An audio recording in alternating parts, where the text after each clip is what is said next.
না, দেশ বিদেশ ঘুরতে হবে না, মুসলমান কানে শোনানোর দরকার নেই।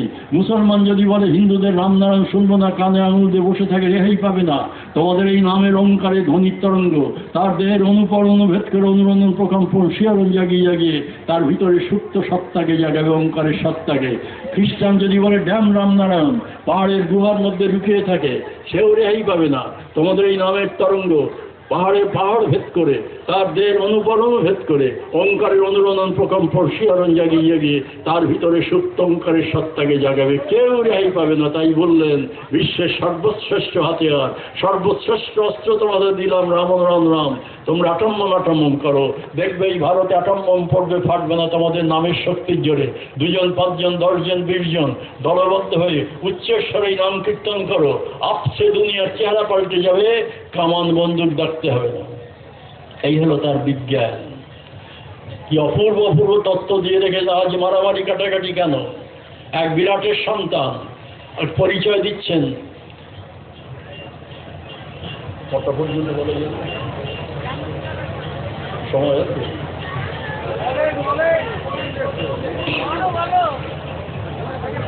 বলছেন এই যে আলাদা পরিচয় দিচ্ছ, আমি হিন্দু, মুসলমান, খ্রিস্টান, আমি বাঙালি ও পাঞ্জাবি, চেনা জাপানি, আমি মণ্ডল অমুক চৌধুরী, আলাদা আলাদা বংশপঞ্জি কুলপঞ্জি রাখো অনেকে, আগে ছিল এখন নেই। বাড়িতে দেওয়ালে বংশপঞ্জি কুলপঞ্জি টানিয়ে রাখে। বাবা, তাঁর বাবা 3-4 পুরুষের নাম, পিতৃ পরিচয়, বংশ পরিচয়। ঠাকুর বলছেন চোখে আঙুল দিয়ে দেখাচ্ছেন আর একটা বংশ পরিচয় খুঁজেছে তোমাদের।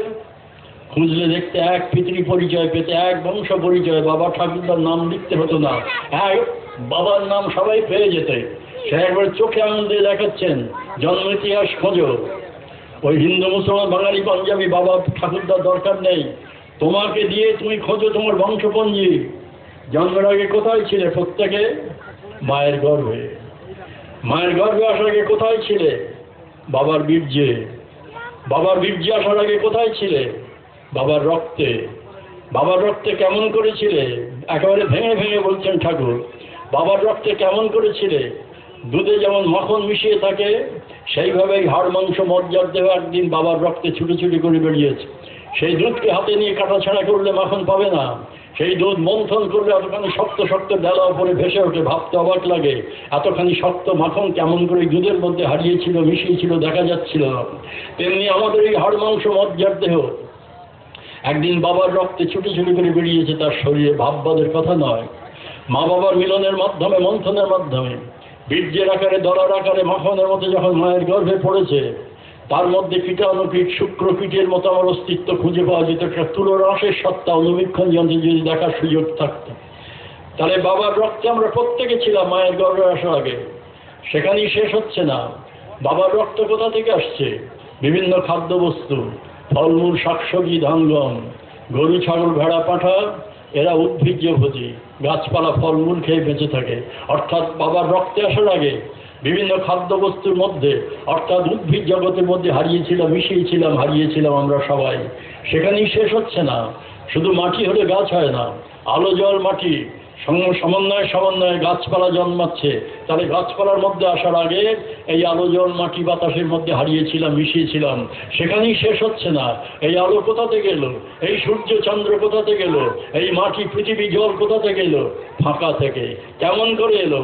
কি অপূর্ব সৃষ্টির তত্ত্ব দিচ্ছেন ঠাকুর। ভাবের ঘরে রাখতে দেননি আমাদের।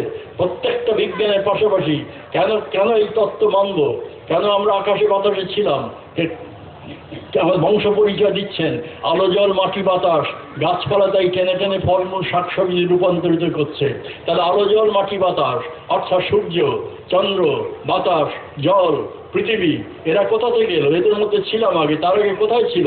এই সূর্য পৃথিবী চন্দ্র যেখান থেকে আসছে, কোথা থেকে? এই ফাঁকা থেকে।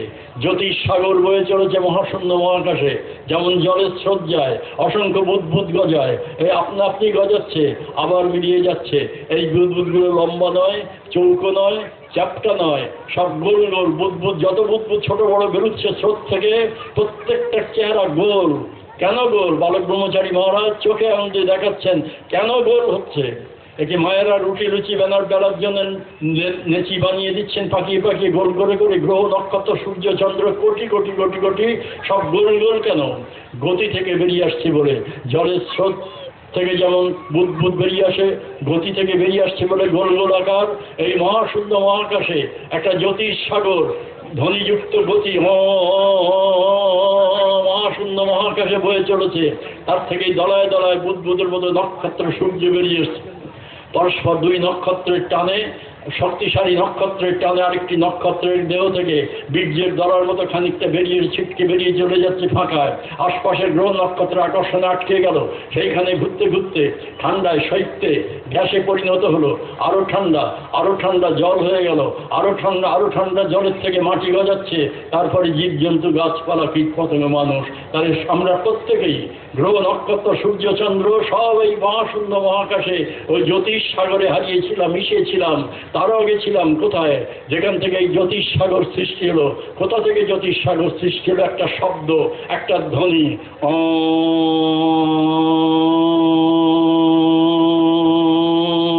আদির ধ্বনি। স্রষ্টার বাসনা জাগলো। পরম চৈতন্যের সাথে ভগবান বলতে আমরা আমাদের ধারণা নেই। মুশকিল এইখানে মারামারি কাটাকাটি। আল্লাহ, শিব, কালী, দুর্গা, সরস্বতী, নিরাকার আল্লাহ, নিরাকার গড, নিরাকার ব্রহ্ম, শিব, কালী, দুর্গায় মারামারি কাটাকাটি চলছে। এক পরম চৈতন্য সত্তা মহাশূন্য মহাকার ব্যাপ্ত হয়েছিল সৃষ্টির আগে। কোনো রূপ ছিল না, গুণ ছিল না, ফাঁকা আকাশ, ভরপুর হয়েছিল একটা চেতনা। আমার মন যেমন, আমি নই, এই দেহটা নই। আমি অন্যমনস্ক হয়ে গেছি, এক চিন্তা করতে করতে হারিয়ে গেছি। জায়গার বোধ নেই, চোখ চেয়ে আছি, দেখছি না, কোথায় যেন হারিয়ে গেছে। আমিটা কোথায় হারিয়ে গেছে? নেই, ফাঁকা। সেই আমি সত্তা ছিল মহাশূন্য মহাকার ব্যাপ্ত হয়ে পরম চৈতন্য, পরম আমি, স্রষ্টার সত্তা বোধ হয়ে শুধু চেতনাটা ছিল, আর কিছু নাম। আনন্দের, মহানন্দে, সদানন্দে, ব্রহ্মানন্দে, চিদানন্দে বোধ হয়েছিল সেই পরম চৈতন্য সত্তা। বহুকাল গেছে। কোনো সময় বাসনা জাগলো নিজেকে দেখবার বহুরূপে, সৃষ্টির বাসনা। এইবার এই যে বাসনা জাগলো, চিন্তার তরঙ্গ উঠল ওই ফাঁকায়, ওই মন, ইথার, সেই স্রষ্টার মনসত্তা। সেইখানে চিন্তার তরঙ্গ উঠল, সৃষ্টি, নিজেকে দেখবার ইচ্ছা বহুরূপে। এই প্রথম ধ্বনি, অব্যক্ত ধ্বনি। মনে মনে চিন্তা করি, সেটাও ভাষা। মুখে বলছি না, কিন্তু ভাষা। বাজার করতে হবে, একটা চিন্তা জাগলো, থলি নিলাম, পয়সা নিলাম, বাজার করলাম, তরি তরকারি মাছ নিয়ে এলাম, রান্নাবাড়ি পরিবেশন, এত কাণ্ড ঘটে গেল, একটা চিন্তার তরঙ্গ উঠলো, বাজার করতে হবে। তেমনি নিজেকে বহুরূপে দেখবার ইচ্ছা জাগলো। ওই যে চিন্তার তরঙ্গ, একটা অব্যক্ত ধ্বনি, অব্যক্ত ভাষা, সেইটি মহাশূন্য মহাকাশে চলছে, আজও চলছে। শূন্য পূরণ কোনোদিনই হয় না, কিন্তু চেষ্টার ত্রুটি নেই। মহাশূন্য মহাকাশ বলবার জন্য সেই স্রষ্টার চৈতন্য সত্তা অনর্গল সেই চলছে, সেই অসংখ্য বুদবুদের মতো চলছে চলছে চলছে চলছে। সেই ধ্বনি ওঙ্কার ধ্বনি। কেন ওঙ্কার? তখন অন্য শব্দ তো হতে পারত। ওঙ্কারের কেন এত গুরুত্ব দেওয়া হয়? এইগুলো আমরা জানি না, জানতে চাই না। জানতে পারলে বালক ব্রহ্মচারী বিরাটত্ব বোঝার পক্ষে আমাদের সুবিধা হতো। এই ওঙ্কার কেন এলো? ওঙ্কারের এত গুরুত্ব কেন? মন্ত্রে তন্ত্রে ওং শিবায় নম, ওং কৃষ্ণায় নম, ওং নারায়ণ নম, হরি ওং, আল্লাহু আকবার। ওইখানে কায়দা করে ওয়া ঢুকিয়ে দেওয়া হলো ক্যাপসুলের মধ্যে। হরে কৃষ্ণ, সেখানে ওঙ্কার। রাম নারায়ণ রাম, সেখানে ওঙ্কার। এই ওঙ্কারে এত গুরুত্ব কেন? সমস্ত সৃষ্টির মূলে এই ওঙ্কার ধ্বনি। এক দূর থেকে সন্দেহ রসগোল্লা রাবড়ি লেডিকেনি চমচম সৃষ্টি হয়েছে। হাজার রূপ, হাজার চেহারা, হাজার স্বাদ। এক দূর থেকে, এক ওঙ্কার ধ্বনি থেকে বিশ্ব ব্রহ্মাণ্ডের সমস্ত কিছু সৃষ্টি হচ্ছে। যত রূপ, যত গুণ, গ্রহ নক্ষত্র সূর্য চন্দ্র, জীব জন্তু, গাছপালা, কীট পতঙ্গ, মানুষ, আকাশ বাতাস ফাঁকা, সব সৃষ্টি হচ্ছে এই ধ্বনির স্রোত থেকে। অন্য ধ্বনি হতে পারত তো, ওঙ্কার কেন? বস্তু এখানে যা আহত ধ্বনি। যে কোনো শব্দ তৈরি করতে গেলে আঘাতের দরকার হয়। এই হাত রয়েছে, শব্দ নেই, আঘাত করলে তবে শব্দ। তখন তো বস্তু নেই, ফাঁকা আকাশ, কোন ধ্বনি হতে পারে?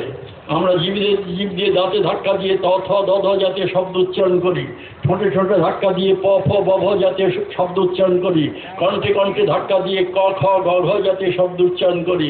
আঘাত, আহত শব্দ। তাহলে সেদিন তো বস্তু নেই, আঘাত দেবে কে কাকে? তাহলে কোন শব্দ হতে পারে? অনাহত ধ্বনি, আঘাত ছাড়া যে ধ্বনি। এই যে ও দেখুন, কোনো আঘাত নেই, জিভে দাঁতে আঘাত নেই, ঠোঁটে ঠোঁটে আঘাত নেই, কণ্ঠে কণ্ঠে আঘাত নেই। এই বুককে বলা হয় অনাহত ক্ষেত্র, আকাশ ক্ষেত্র। এইখান থেকে ওঙ্কার ধ্বনি উঠছে। সেই মহাশূন্য মহাকাশ পরম চৈতন্য সত্তা বোধ হয়ে আছেন। সৃষ্টির বাসনা জাগলো, চিন্তার তরঙ্গ উঠল, পুরনো অব্যক্ত ধ্বনি, অনাহত ধ্বনি। ও চলছে চলছে চলছে চলছে। এই ওঙ্কার অনাহত ধ্বনি, ওঙ্কার ধ্বনি আরো ঘনীভূত হচ্ছে, আরো ঘনীভূত, মহাশূন্য মহাকাশে ঘনীভূত হতে হতে হতে হতে আরো তাপ, আরো উত্তাপ, আরো তাপ, আরো উত্তাপ। তারপরে তাপে রূপান্তরিত, ঘনীভূত হতে হতে তাপ, উত্তাপ। সার মহাশূন্য মহাকাশ তপ্ত উত্তপ্ত হয়ে গেল। আরো তাপ, আরো উত্তাপ, আরো তাপ, আরো উত্তাপ। জ্যোতিষ সাগরে ভরপুর হয়ে গেল মহাশূন্য মহাকাশ। একেই বলা হলো আদি প্রকৃতি, প্রথম দৃশ্যরূপ। একেই বলা হলো কুমারী মা, একেই বলা হলো গায়ত্রী। ব্রাহ্মণ ছেলেদের যে পৈতে দেওয়া হয়, গায়ত্রী মন্ত্র দিয়ে দেওয়া হয়, এই সেই গায়ত্রী। সমস্ত সৃষ্টির গর্ভধারিণী মা বলা হয় আদি প্রকৃতি। এবং কুমারী মা, মা হতে গেলে তো দুই দরকার হয়, নারী পুরুষ। তখন তো দুই নেই, ফাঁকা আকাশ জ্যোতিষ সাগরে ভরপুর হয়ে গেছে। প্রথম দৃশ্যরূপ, প্রথম প্রকৃতি, আদি প্রকৃতি। তার গর্ভ থেকেই এই জ্যোতিষ সাগর বয়ে যাচ্ছে, গতিযুক্ত জ্যোতি। তার গর্ভ থেকে এই গ্রহ নক্ষত্র বেরিয়ে এসছে, সূর্য, প্রাচীন নক্ষত্রকে আমরা সূর্য বলি। তার থেকে গ্রহ উপগ্রহ সমস্ত সৃষ্টি ওই ওঙ্কারের ধ্বনির সাগর থেকে বেরিয়ে এসছে। তাই জন্য তাকে বলা হলো কুমারী মা, সমস্ত সৃষ্টির আদি জননী, আদি প্রকৃতি বলা হলো। তাহলে সমস্ত সৃষ্টির মূলে এই ওঙ্কার ধ্বনি, এই ওঙ্কারে এত গুরুত্ব। তাই বলছেন তোমাদের বংশ পরিচয় কি পেতে হবে? মনে হবে গল্প শুনছ, বাস্তব দৃষ্টান্ত দেখো। এখানে দুটো লোহার রড দিয়ে ঘষো খুব জোরে জোরে। প্রথম কি পাবে? শব্দ। ঘষর ঘষর ঘষর ঘষর ঘষর ঘষর, ঘষতে থাকো, ঘষতে ঘষতে তারপরে কি পাবে? তাপ, গরম হয়ে যাবে লোহার রড। আরো ঘষো, জোরে জোরে ঘষো, জোরে জোরে আগুন ঠিকরে বেরিয়ে যাবে। তাহলে শব্দ শক্তি তাপ শক্তিতে রূপান্তরিত হচ্ছে, তাপ শক্তি আলোক শক্তিতে রূপান্তরিত হচ্ছে। ল্যাবরেটরিতে বিজ্ঞানীরা প্রমাণ করেছে সাউন্ড এনার্জিকে হিট এনার্জিতে রূপান্তরিত করা যায়, হিট এনার্জিকে লাইট এনার্জিতে রূপান্তরিত করা যায়, লাইট এনার্জিকে আবার সাউন্ড এনার্জিকে ফিরিয়ে আনা যায়। আরও বাস্তব একটা স্থূল দৃষ্টান্ত তুলে ধরলেন ঠাকুর। কি অপূর্ব অপূর্ব! এত ব্যাখ্যায় আমার যাওয়া হয়তো উচিত হচ্ছে না, ধৈর্যচ্যুতি ঘটবে আপনাদের। বলছেন দেখো, এই যে সৃষ্টির বাসনা, পুরুষের চিন্তা জাগলো, সৃষ্টি মিলনের বাসনা, প্রথম ইচ্ছা মিলনের, অবচেতনের সৃষ্টির বাসনা। তারপরে কি হচ্ছে? শরীরের তাপ, তপ্ত হয়ে যাচ্ছে শরীর চিন্তার সাথে সাথে। তারপরে মন্থন, মিলন, আরো তাপ, আরো উত্তাপ, রূপ বেরিয়ে এলো বীর্যের দ্বারা। তাহলে প্রথম চিন্তার তরঙ্গ, তারপরে তাপ, উত্তাপ, তারপরে রূপ। স্রষ্টার সৃষ্টির আদিতে তাই প্রথম চিন্তার তরঙ্গ, সৃষ্টির বাসনা, তারপরে তাপ, উত্তাপ, তারপরে জ্যোতিষ সাগর। এইখানে আমরা তাহলে বলছেন এই যে চিন্তার তরঙ্গ উঠছে, বাসনা যাচ্ছে, সৃষ্টির বাসনা। সেদিন তো দুই ছিল না, কেমন করে প্রমাণ দেওয়া যাবে? উত্তম কুমার দেখতে কেমন ছিল, কেমন অভিনয় করত, সিনেমা রিলে ধরা আছে, এক মুহূর্তে তোমরা দেখে দেখে নিতে পারো। সেদিন তো দুই ছিল না। সেদিনের এই যে চিন্তার তরঙ্গ উঠলো, ওঙ্কার ধ্বনি শুরু হলো, জ্যোতিষ সাগর হলো, গর্ভ থেকে বেরিয়ে আসতে লাগলো। প্রমাণ দেবে কে? বলছেন প্রমাণ নিজেকে দিয়ে বোঝো। বাবার সন্তান বাবা হবেই, তখনই বাবা হতে পারবে না, কিন্তু বাবার যে যে অঙ্গ প্রত্যঙ্গ সন্তান ছেলে সেই সেই অঙ্গ প্রত্যঙ্গ থাকবেই। তেমনি সেই স্রষ্টার সত্তা যদি তোমরা হও, তোমরা যদি তার বীজ হও, তার সন্তান হও, তার যে যে গুণ, যে যে ক্ষমতা, তোমাদের সেই সেই গুণ, সেই সেই ক্ষমতা বিদ্যমান, সেই সেই মানসিকতা বিদ্যমান বীজ আকারে রয়েছে, ফোটার অপেক্ষায়। তাহলে প্রত্যেকের কি চাওয়া? সৃষ্টির বাসনা। এই মিলন কেন নারী পুরুষের? ক্রোধ আসলে অবচেতনের সৃষ্টির বাসনা। যদি আনন্দই মূল লক্ষ্য হতো, তাহলে স্বামী স্ত্রী আনন্দ উপভোগ করছে, সন্তান নেই, তার ক্ষোভ, দুঃখ, অভাব, কালির দৌড় ধরছে, গাছে ঢিল ঝোলাচ্ছে। বালক ব্রহ্মচারীর কাছে কি বাবা একটা সন্তান, বাবা একটা সন্তান? কেন? আনন্দ উপভোগ করছো মিলনের মাধ্যমে। তাহলে সন্তান কেন? প্রত্যেকেই সন্তান চায়, জীব জন্তু মানুষ কীট পতঙ্গ সব সৃষ্টি চায়, সৃষ্টি করে আনন্দ। শুধু সন্তান সৃষ্টিতে আনন্দ নয়, কাব্য সৃষ্টি, শিল্প সৃষ্টি, সাহিত্য সৃষ্টি, স্থাপত্য সৃষ্টি, যে যেভাবে পারে নিজেকে বহুরূপে দেখাতে চায়, নিজেকে প্রকাশ করতে চায়। সৃষ্টির বাসনা আদি থেকেই রয়ে গেছে, তাই সেই সৃষ্টির বাসনা জেগেছিল, তার থেকেই এই সৃষ্টি চলেছে। তাই বলছেন প্রত্যেকের বংশ পরিচয় কি পেলে? ওঙ্কার, সবার পিতৃসত্তা, সমন্বয়, সবার কমন বাবা হলো, স্রষ্টা হলো ওই শব্দ ওঙ্কার ধ্বনি। তার জন্য ওঙ্কারের এত গুরুত্ব। মন্ত্রে তন্ত্রে আজানে ওং শিবায় নম, ওং কৃষ্ণায় নম, ওং নারায়ণ নম, হরি ওং, আল্লাহু আকবর, হরে কৃষ্ণ রাম নারায়ণ রাম। এক ওঙ্কারের এত গুরুত্ব দেওয়া হয়েছে। তাহলে রাম নারায়ণ রামে কি হচ্ছে? বলছেন 80-র দশকে আমাদের প্রশ্ন করছেন, তোমরা কতজন আমার দীক্ষা পেয়েছ, মুক্তির পথ পরিষ্কার হয়েছে? তখনকার হিসাবে আমরা বললাম 5 কোটি। পৃথিবীতে কত লোক বাস করে? তখনকার হিসাবে বললাম 500 কোটি। শতকরা তাহলে কজন আমার মন্ত্র পেয়েছ, মুক্তির পথ পরিষ্কার হয়েছে?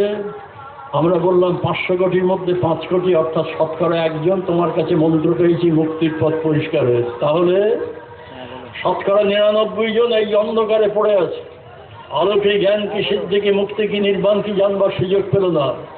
ব্যবসাদার গুরুর পাল্লায় পড়ে ভোগে সুখে মত্ত থেকে অন্ধকার ঘূর্ণিতে ঘুরপাক খাচ্ছে। তাদের চিন্তা কে করবে? তাদের জন্য দিয়েছে এই নাম। এই নাম ছাড়াও আকাশে বাতাসি তারে রাম নাম ওঙ্কারের ধ্বনির তরঙ্গ তোলো। সবার দেহে সুপ্ত অঙ্কারের সত্য অঙ্কারের কুঁড়ি আস্তে আস্তে জাগবে, সুন্দরের বিকাশ হবে। গোলাপের কুঁড়ি ফুটলে সুন্দর রূপ, সুন্দর গন্ধ, কিন্তু এখন রূপও নেই, গন্ধও নেই। তুমি অতি বিপ্লবী, বাস্তববাদী। তুমি ভাবলে এই 3টে সবুজ বৃতি বুঝিয়েকে চেপে রেখে দিয়েছে, ফুটতে দিচ্ছে না। গায়ের জোরে বৃতি 3টে নিচের দিকে ঝুলিয়ে দিলে, পাপড়িগুলো গায়ের জোরে মেরে দিলে, গায়ের জোর দিকে বিপ্লব ঘটিয়ে এই গোলাপের কুঁড়ির রূপগন্ধ দেখাতে পারবে? প্রশ্ন করছেন আমাদের। বলছেন, নিজেই উত্তর দিচ্ছেন না। কিন্তু এই কুঁড়ি হয়েছে ফুটবার জন্য প্রকৃতির নিয়মে। ওর গায়ে হাত দিতে হবে না, বিপ্লব করতে হবে না। ওর গাছে আলো জল মাটির যোগান দাও, দেখবে আপনা আপনি ফুটবে। ফুটলে কি দেখবে? যেটাকে মনে করছিলে চেপে রেখে দিয়েছে, ফুটতে দিচ্ছে না, বৃতি নিচের দিকে ঝুলে পড়ে, পাপড়িগুলো আপনি আপনি মেলে ধরে, রূপগন্ধ নিজের মধ্যে লুকিয়ে রাখতে পারে না, বাতাসকে আশ্রয় করে ব্যাপ্তিতে ছড়িয়ে যায়। পতঙ্গ মৌমাছি ভ্রমর তার রূপে মুগ্ধ হয়ে, গন্ধে লুব্ধ হয়ে ফুলে বসে। তেমনি তোমরা জন্মের আগে এই মহাশূন্য মহাকাশে ওঙ্কারের ধ্বনির সাগরে হারিয়েছিলে, মিশিয়েছিলে, একাকার হয়েছিলে। আলাদা সত্তা খুঁজে পাওয়া যায়নি। গ্রহ নক্ষত্র সূর্য চন্দ্র, জীবজন্তু গাছপালা কীট পতঙ্গ মানুষ সব মিলেমিশে একাকার। অসংখ্য ফোঁটা ফোঁটা জল মিলেমিশে এক চেহারা, একটি নাম। ভারত মহাসাগর, আটলান্টিক মহাসাগর এক সুরে মুছছে না, গুনগুন করে বয়ে যাচ্ছে।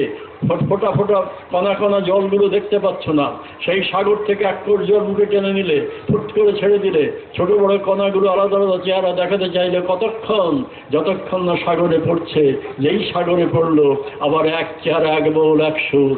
জন্মের আগে এই মহাশূন্য মহাকাশে ওঙ্কারের ধ্বনির সাগরে গ্রহ নক্ষত্র সূর্য চন্দ্র জীবজন্তু গাছপালা কীট পতঙ্গ মানুষ মিলেমিশে একাকার হয়েছিল। সৃষ্টির নিয়মে ধারায় ধারায় ধারায় ধারায় ওঙ্কারের ধ্বনি জ্যোতিষ সাগর, সেই জ্যোতিষ সাগর থেকে বুদ্বুদুর্বল নক্ষত্র সূর্য বেরিয়ে এলো। তার থেকে গ্রহ উপগ্রহ পৃথিবী, তার থেকে জীবজন্তু গাছপালা কীট পতঙ্গ মানুষ। বাবা তাই গাছপালা খাচ্ছেন, তা থেকে বাবার রক্ত, রক্ত থেকে বীর্য, বীর্য থেকে মায়ের গর্ভ, মায়ের গর্ভ থেকে ভূমিষ্ঠ। যখন ভূমিষ্ঠ হলে তখন আলাদা চেহারা দেখবে। তার আগ পর্যন্ত একাকার হয়েছিল, মিলেমিশে আলাদা সত্তা খুঁজে পাওয়া যায়নি। কিন্তু এক চেহারা নয়, এক আলাদা চেহারা নয়। মায়ের পেট থেকে যেদিন পড়েছ খেয়াল করে দেখো, সব বাচ্চা এক চেহারা নিয়ে জন্মাচ্ছে। পাগড়ি নেই, বালা নেই, টিকি নেই, দাড়ি নেই, কাঁচা নেই, কাঁচা খোলা নেই, হিন্দু মুসলমানের ছাপ গায়ে নেই, উলঙ্গ ল্যাংটা নাঙা সন্ন্যাসী। মায়ের পেট থেকে পড়ছে এক চেহারা, উলঙ্গ ল্যাংটা নাঙা সন্ন্যাসীর চেহারা। শুধু এক চেহারা নয়, এক ভাব, নির্বিকার নির্বিকল্প সন্ন্যাসীর ভাব। ভালো মন্দের বোধ নেই শিশুর, আলো অন্ধকারের বিচার নেই। দড়ি নিয়ে মুখে ঢোকাতে যাচ্ছে, সাপ নিয়ে মুখে ঢোকাচ্ছে। সন্দেশ নিয়ে মুখে ঢোকাচ্ছে, বিষ্ঠা কাদা নিয়ে মুখে ঢোকাচ্ছে, নির্বিকার নির্বিকল্প সন্ন্যাসীর ভাব আর উলঙ্গ ল্যাংটা নাঙা সন্ন্যাসীর চেহারা থেকে প্রত্যেকে মায়ের পেট থেকে পড়েছে। শুধু এক চেহারা এক ভাব নয়, বলছেন এক ভাষায় সেদিন কথা বলেছে সব বাচ্চা, বাঙালির বাচ্চা, পাঞ্জাবির বাচ্চা, চীনার বাচ্চা, ইংরেজের বাচ্চা, ব্যথা বেদনা ক্ষুধা তৃষ্ণা জানাচ্ছে একটি মাত্র ভাষার মাধ্যমে, ও আ ও আ ও আ। কোন মাস্টারে শেখারো? ঠাকুর বলছেন বাঙালি মায়ের বাচ্চা মায়ের পেট থেকে দুই একটা বাংলা ভাষা শিখে সেই শব্দ উচ্চারণ করতে পারত। ইংরেজ মায়ের বাচ্চা, পাঞ্জাবি মায়ের বাচ্চা, চীনা মায়ের বাচ্চা যার যার মায়ের পেট থেকে সেই ভাষা একটা আয়ত্ত করে সেই শব্দ উচ্চারণ করতে পারত। সব বাচ্চা ওয়া ওয়া করছে, ব্যাপারটা কি? বলছেন তার একটি কারণ, জন্মের সঙ্গে সঙ্গে পরিবেশ থেকে ভাষা শেখার সুযোগ তখন হয়নি। তাই সেই জন্মগত ভাষা, সৃষ্টির আদি ভাষা, ওঙ্কারের ভাষা, যাকে নাদ ব্রহ্ম ব্রহ্মবীজ ওঙ্কার ধ্বনি প্রণব ধ্বনি আদি বীজ বলা হয়, সেই ধ্বনি সামান্য বিকৃত হয়ে সব বাচ্চার মুখ দিয়ে বেরিয়ে আসছে ও আ ও আ। বলছেন অনেকে প্রশ্ন তুলতে পারে যে বাচ্চার যন্ত্রপাতি ঠিক হয় না, বিকৃত ওয়া ওয়া শব্দ করে, আপনারা আপনাদের তত্ত্ব প্রতিষ্ঠার কাজে লাগাচ্ছেন, সব অঙ্কারের বাচ্চা অঙ্কারের সাগরে ছিল, সেখান থেকে এসছে। ঠাকুর বলছেন ঠিক আছে, বাচ্চার কথা বাদ দাও, যে কোনো বয়স্ককে ধরো, বাঙালি, পাঞ্জাবি, চীনা, জাপানি, কবি, সাহিত্যিক, পণ্ডিত, মূর্খ। আমি বাঙালি, বাংলা ভাষা জানি, ইংরেজি, হিন্দি কিছু কিছু জানি। মনে করে আমার প্রচণ্ড জ্বর হয়েছে, জ্বরের ঘরে অচৈতন্য হয়ে পড়েছি, বাহ্য জ্ঞান নেই, কিন্তু আমার শরীরের কষ্ট হচ্ছে, সেই কষ্টের প্রকাশের ভাষা একটি ভাষা। আমি বাঙালি, পাঞ্জাবি, চীনা, জাপানি, কবি, সাহিত্যিক, পণ্ডিত, মূর্খ যেই হই, প্রচণ্ড জ্বরের ঘরে অচৈতন্য অবস্থায়, বাহ্য জ্ঞান শূন্য অবস্থায় শরীরের কষ্টের প্রকাশ হচ্ছে একটি মাত্র ভাষায়, আ আ আ। মায়েরা প্রসব করেন, প্রসব বেদনা ওঠে, নতুন সৃষ্টি করতে চলেছেন মা। বাঙালি, পাঞ্জাবি, চীনা, জাপানি, কবি, সাহিত্যিক, পণ্ডিত, মূর্খ যে মাই হন, সেই প্রচণ্ড যন্ত্রণায়, প্রসব বেদনায়, সৃষ্টির প্রাক মুহূর্তে সব মায়ের মুখ থেকে তখন একটি মাত্র ভাষা বেরিয়ে আসছে, সেই সৃষ্টির আদি ভাষা, চাপা পড়া ভাষা, আ আ আ। চলছে তো হুচুট খেলা, প্রচণ্ড চোট পেলাম পায়ে। কোনো কাব্য, সাহিত্য, গান, ইংরেজি, হিন্দি, বাংলা মুখ দিয়ে বেরিয়ে আসে না, বেরিয়ে আসে সেই সৃষ্টির আদি ভাষা, চাপা পড়া ভাষা, যেটা পরিবেশের প্রভাবে চাপা পড়ে থাকে, ব্যথায়, যন্ত্রণায়, কষ্টে ফাঁকফুসুত পেয়ে গেছে, তাই সেই ওঙ্কার হুঙ্কার বেরিয়ে আসছে। মৃত্যুর শেষ টান, শ্বাসটান উঠেছে, মহাপ্রস্থানের পথে চলেছি, ভুলে যাচ্ছে আত্মীয় পরিজন, বাড়ি গাড়ি, শয়তানি বাটপাড়ি জীবন ধৈর্য চালিয়েছে। তখন স্মরণে আসছে আবার সেই ভাষা, যে ভাষার সাগরে জন্মের আগে হারিয়েছিলাম, মিশিয়েছিলাম, যে ভাষার মাধ্যমে শৈশবে ব্যথা বেদনা ক্ষুধা তৃষ্ণা জানিয়েছিলাম, যে ভাষার মাধ্যমে সারা জীবন ভর জানিয়েলাম ব্যথা বেদনা যন্ত্রণা, সেই ভাষা আমাদের স্মরণে আছে স্বাভাবিক মৃত্যুর ক্ষেত্রে। তাকে আশ্রয় করে আমরা বিদায় নিই, তাকে শেষ টান, শ্বাস টান বলে থাকি, তাও আমরা শুনে অভ্যস্ত।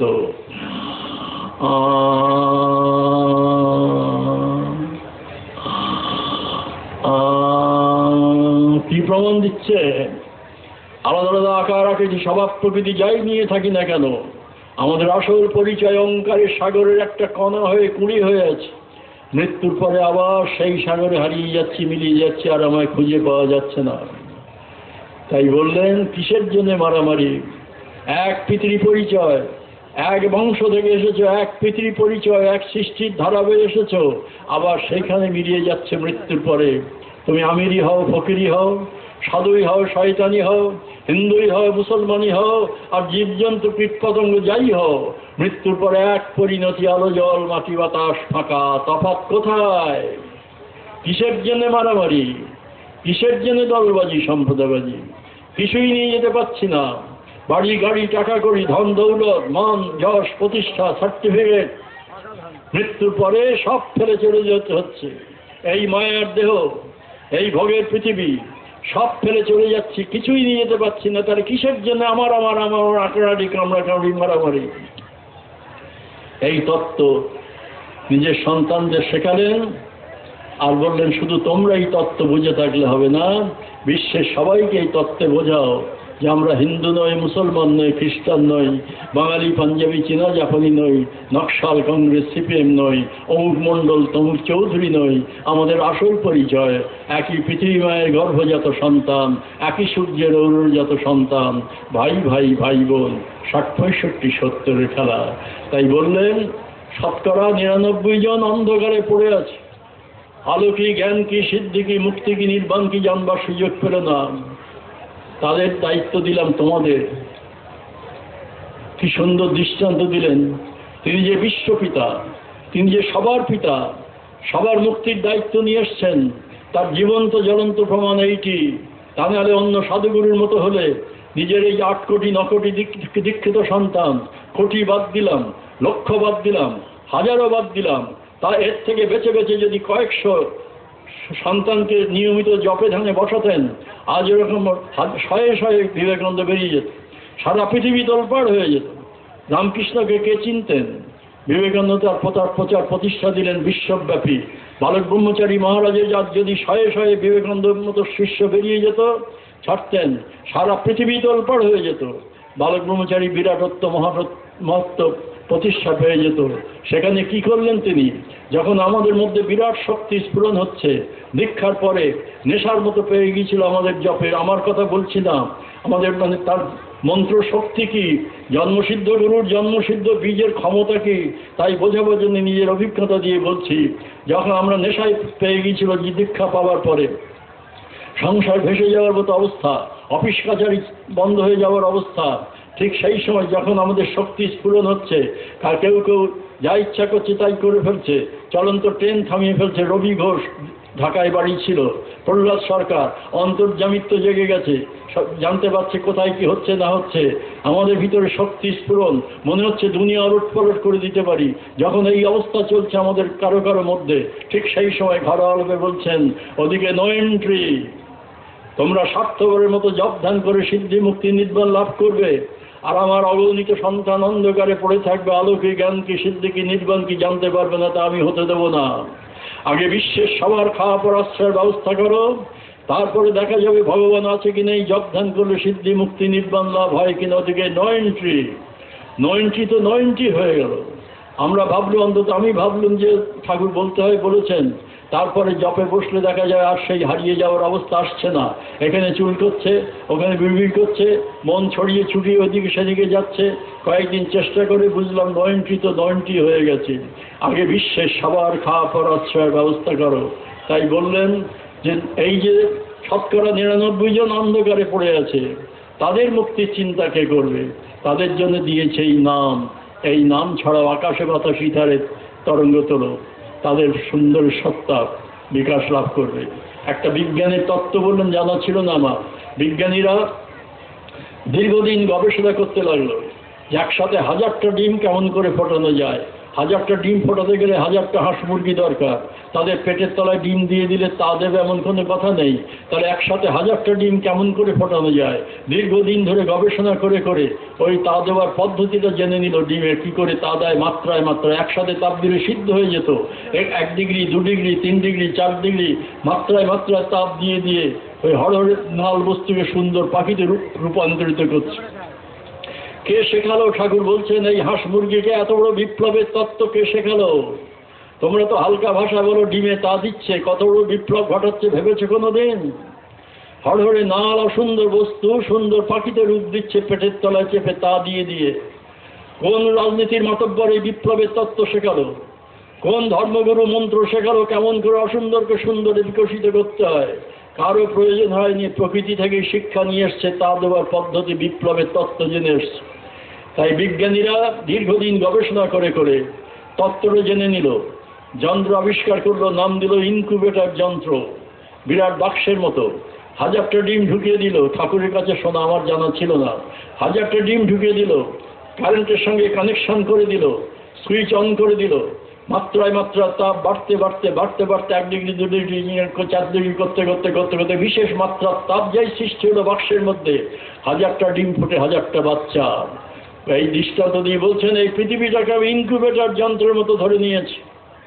সমস্ত অহংকারের ডিম ফোটাবার দায়িত্ব তোমাদের হাতে দিলাম। বিশ্বের যারা আমার কাছে আসতে পারেনি, মন্ত্র পায়নি, মুক্তির পথ পরিষ্কার হয়নি, তাদের জন্যে তোমাদের দায়িত্ব দিলাম এই সেই ডিমগুলো, অহংকারের ডিমগুলো ফোটানোর দায়িত্ব।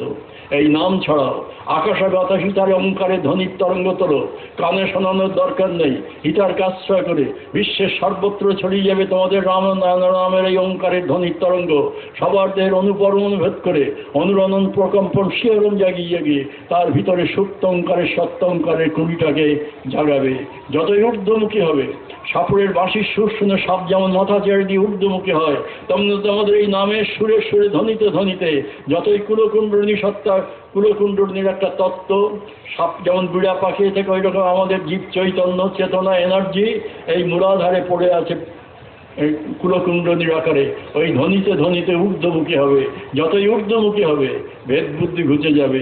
আমি হিন্দু, মুসলমান, সে খ্রিস্টান, আমি বাঙালি ও পাঞ্জাবি, চেনা জাপানি, আমি নকশার ও কংগ্রেস সিপিএম, আমি চিত্ত শিকদার ও মুখমণ্ডল তমুক চৌধুরী, এই ভেদ বুদ্ধি ঘুচে গিয়ে ব্যক্তিপ্রেম তখন বিশ্বপ্রেমে রূপান্তরিত হবে। তখন মনে হয় বিশ্ব ঠাকুরের কি অপূর্ব ব্যাখ্যা, আমাদের পরিণাম কি হবে। বিশ্বব্যাপী তখন আমারই দেখবো, আমারই সত্তা, গ্রহ নক্ষত্র সূর্য চন্দ্র, জীব জন্তু গাছপালা কীট পতঙ্গ মানুষ সব যেন মনে হবে আমারই অঙ্গের অঙ্গীভূত। ডান হাত দিয়ে যেমন বাঁ হাতে কোপ দিই না, ব্যথার বোধ একই অঙ্গ, তখন মনে হবে বিশ্বব্যাপ্ত আমারই অঙ্গ। গাছের পাতা ছিঁড়তে গেলে তখন হাত কাঁপবে, পিঁপড়ে দলে যেতে পায়ে বাজবে, কারো মনে আঘাত দিতে গেলে বুকে লাগবে।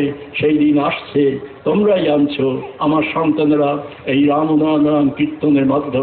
কি বিরাট অবদান রাখছেন আপনারা এই নাম কীর্তনের মাধ্যমে। আজ 1.5 বছরের ওপর অখণ্ড নাম চলছে এখানে।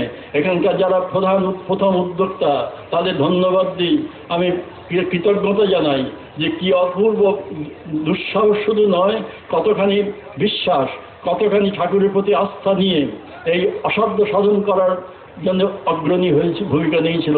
এই খোলা ময়দান, নদীর পাড়, গাছপালা, কলা গাছ, বাগান, এটা এই ভর্তি, মানুষ নেই, জন নেই, এইখানে নাম প্রচারের ক্ষেত্র বেছে নিল এবং এখানে কীর্তন শুরু করলো।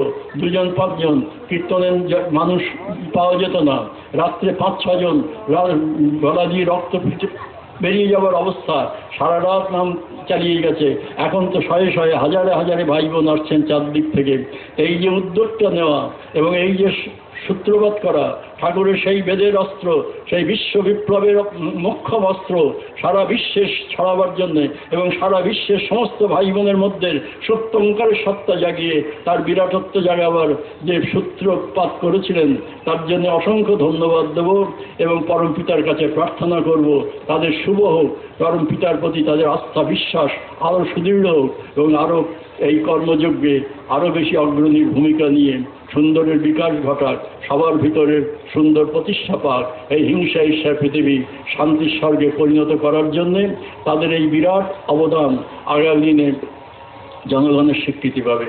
তাই বলছেন, আরও এগিয়ে গিয়ে ভবিষ্যৎবাণী করে রাখলেন, যেদিন সেই বেদের যুগ প্রতিষ্ঠা হবে, সব ঠাকুরের কথা বলছি আপনাদের কাছে, যেদিন সেই বেদের যুগ প্রতিষ্ঠা হবে সেদিন যারা বেঁচে থাকবে, কেন তার আগে বিরাট ধ্বংসকাণ্ড হবে, 3য় বিশ্বযুদ্ধ তথা 2য় মহাকুরুক্ষেত্রে ধর্মযুদ্ধ অবশ্যম্ভাবী ভবিষ্যৎবাণী করে রেখেছেন 1943 সালে 23 বছর বয়সে ঢাকায় থেকে। 2য় বিশ্বযুদ্ধ চলছে তখন ভক্তরা জিজ্ঞেস করছে ঠাকুরকে, ঠাকুর মাত্র 23 বছর বয়স, ভক্তরা জিজ্ঞেস করছে ঠাকুর 2য় বিশ্বযুদ্ধ চলছে, ধ্বংসকাণ্ড হচ্ছে, কতদিন এই যুদ্ধ চলবে? ঠাকুর বলছেন, সামান্য ক্ষয়ক্ষতির মধ্য দিয়ে এটাকে মানিয়ে নেবে। পরম বিস্ময় বালক ঠাকুর বই, ঠাকুরের ছোটবেলাকার জীবনী বা বড় পরবর্তীকালের জীবনী গ্রন্থ, তার 208 পৃষ্ঠায় আপনারা পাবেন এই কাহিনী। ঠাকুরকে বলছে, ঠাকুর 2য় বিশ্বযুদ্ধ চলছে, ধ্বংসকাণ্ড হচ্ছে, কতদিন এই যুদ্ধ চলবে? ঠাকুর বলছেন, সামান্য ক্ষয়ক্ষতির মধ্যে দিয়ে এটাকে মানিয়ে নেবে। এরপর আর একটা বিরাট যুদ্ধ আসছে, প্রচণ্ড ধ্বংসকাণ্ড হবে, সেইটি হবে পৃথিবীর শেষ যুদ্ধ, তারপরে পৃথিবীতে শান্তি নেমে আসবে।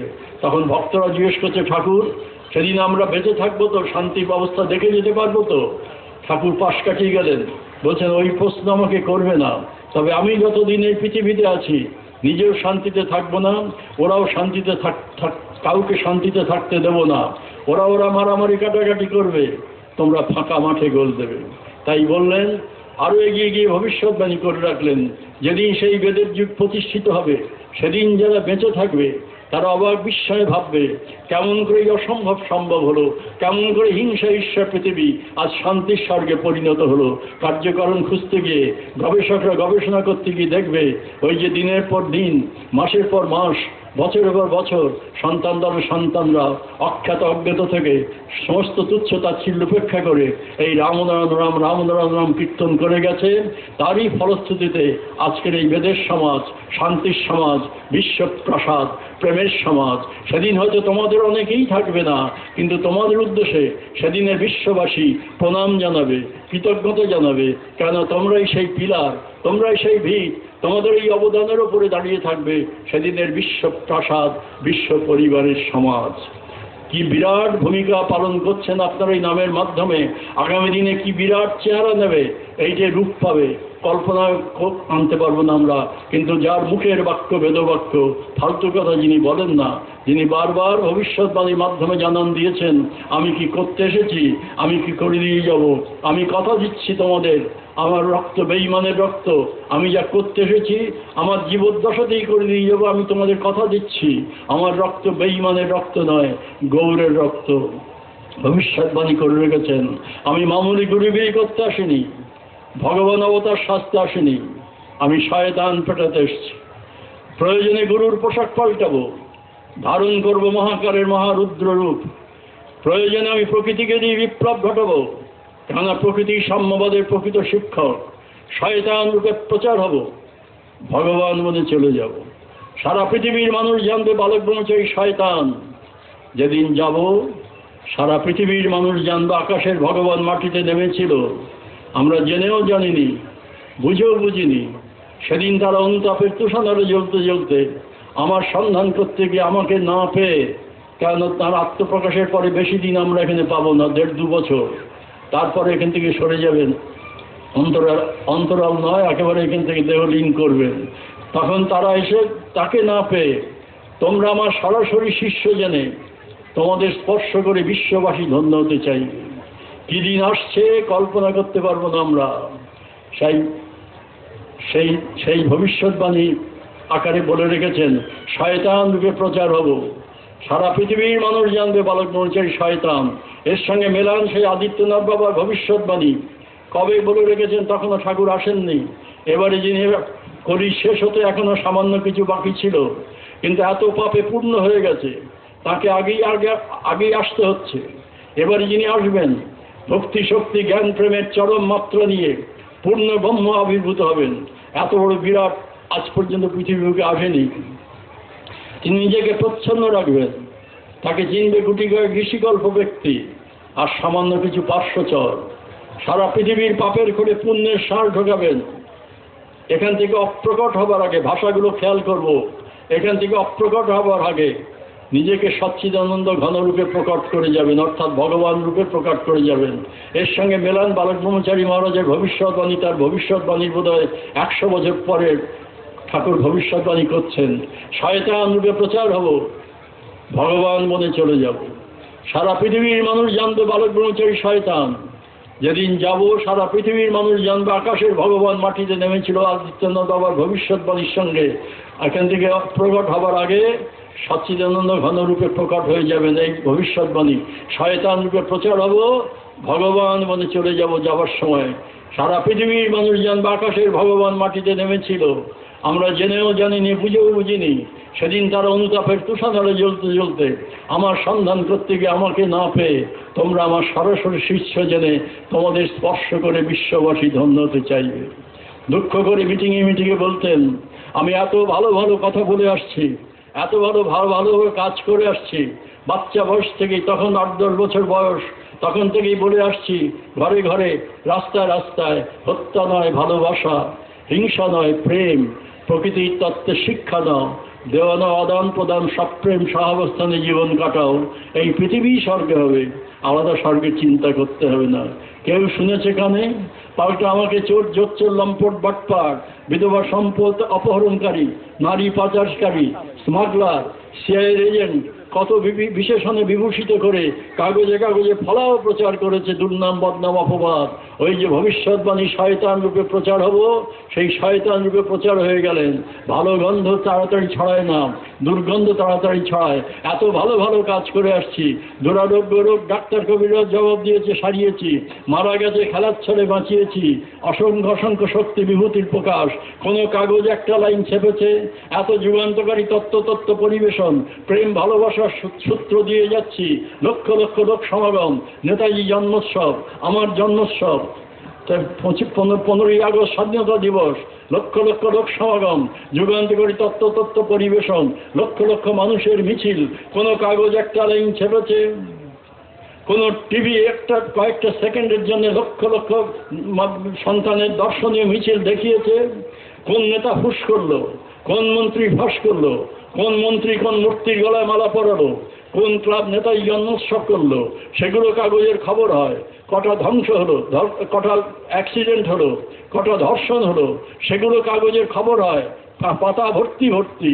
আর বালক ব্রহ্মচারীর কথা, সন্তানদের কথা, প্রেম ভালোবাসার কথা, শান্তি সাম্যের কথা, বিশ্ব পরিবারের কথা, হিংসা ঈশ্বর শূন্য সমাজের কথা যাতে পরিবেশন করে যাচ্ছে।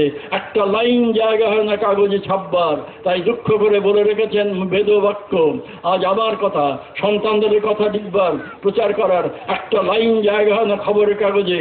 এমন দিন আসবে যেদিন আমার খবর, সন্তানদের খবর ছাড়া আর কোনো খবর ছাপবার জায়গা কাগজে থাকবে না। সেই ভবিষ্যৎবাণী আজ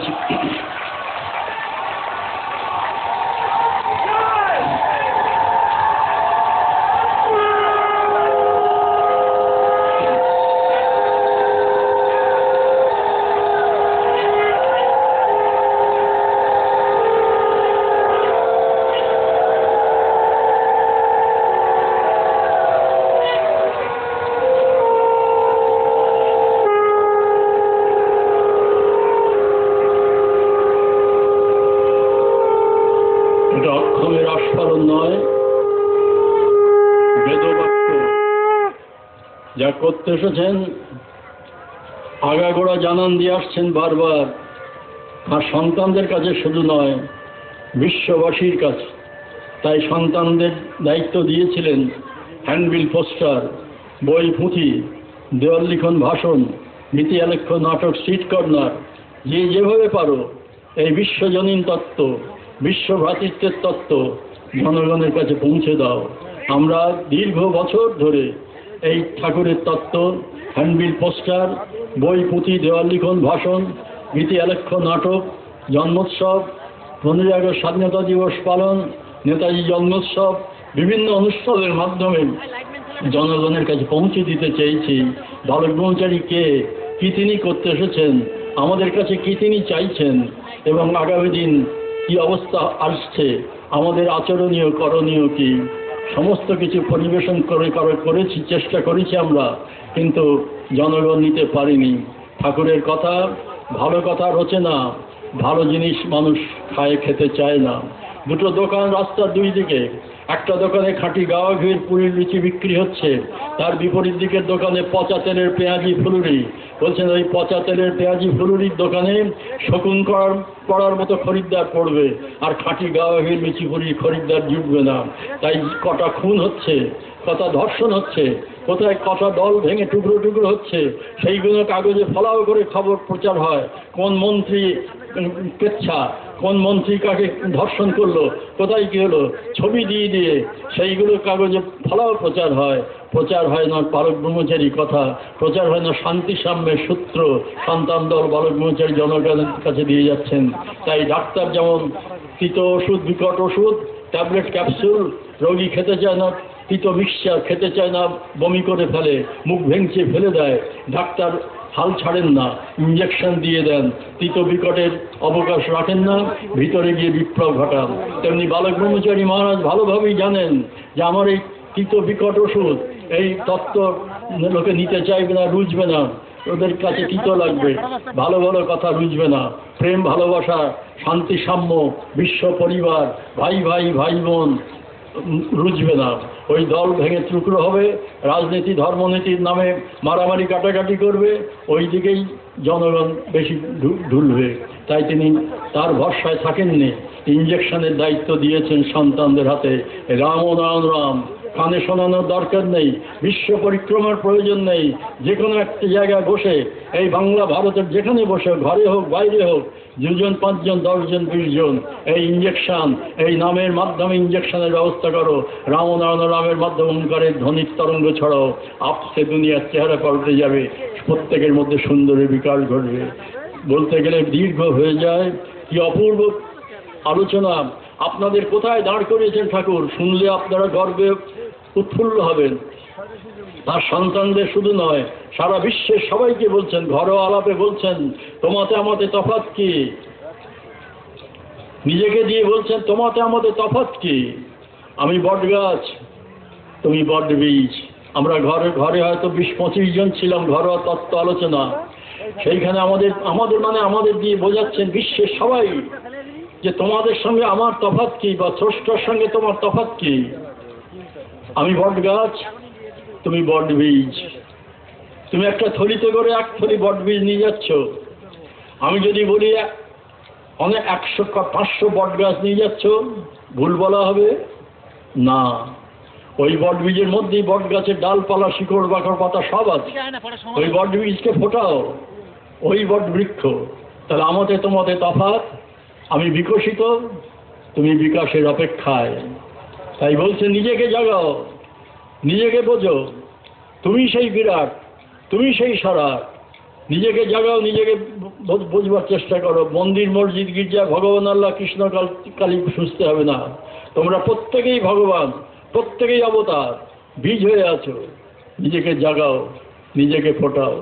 তাই বলছেন, আজ এই অবস্থা কেন? প্রত্যেকেই যদি সেই ওঙ্কারের বাচ্চা হই, প্রত্যেকেই যদি লর্ডের বেটা লর্ড, ভগবানের বেটা বেটি ভগবান ভগবতী হই, তাহলে এই অবস্থা কেন? এই নোংরা কেন? এই খুন খারাপি, রাহাজানি, ভাই ভাই রক্তারক্তি, মারামারি, ধর্ষণ, অপহরণ কেন? খাঁচা, আলাদা আলাদা খাঁচায় ঢুকে গিয়ে এই অবস্থা হয়েছে। চৈতন্য, জীব চৈতন্য একই, সবার মধ্যে আত্মা একই সত্তা, আলাদা নয়। ঘড়ির মধ্যে 1000 রকমের ঘড়ি, চেহারা আলাদা।